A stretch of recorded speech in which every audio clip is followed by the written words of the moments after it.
Well, there was this whole aspect of Tony that was in this now because of what I guess Steven and Tony Kushner had been thinking up, that he was an ex-convict, and that was the reason why he really needed to be out of the Jets now. And that it wasn't just like in the original film, it's just sort of like, oh, I got to be out of that now. I'm moving on. Something great is coming to me. It's like, I'd love to still be in the Jets.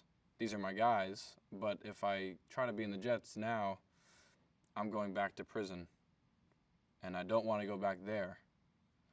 And there's this whole backstory that Tony had written and that Tony Kushner had written and that Tony talks about in the show, in the movie, that the reason he went to prison was he beat this kid up so bad, he almost killed him. And Tony felt really guilty about that. And for a year in prison, he thought about it the whole time. And now that he's out, he really doesn't want to do that anymore. So there was all this great backstory to Tony that wasn't there previously in other versions of West Side Story.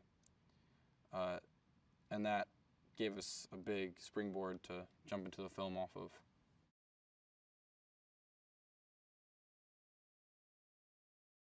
That's a great thing too about this movie, is that even though it is a remake of it, it still takes place in 1957. It shares qualities with the original movie. Some scenes are completely reimagined in a way that does the scene much better. Like Cool, for example, is now this scene between Tony and Riff and a bunch of Jets, where instead in the original it's Riff telling his Jets that they need to be cool.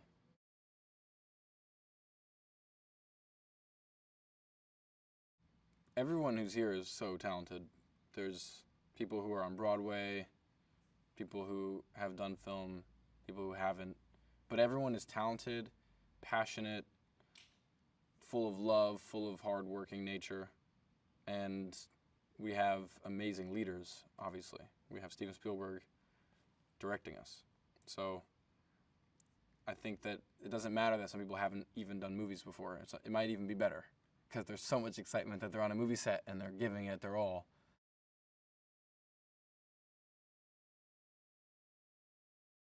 Steven just wants everyone to have a good time, including himself.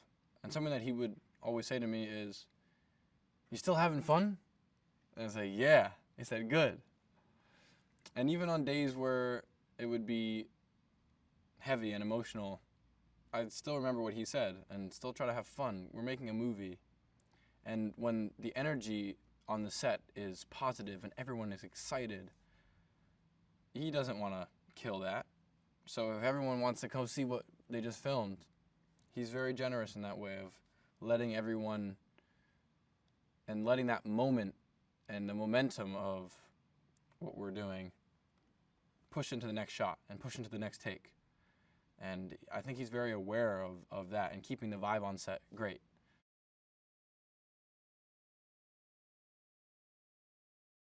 I'm sure that young people are going to be discovering West Side Story for the first time through this movie, and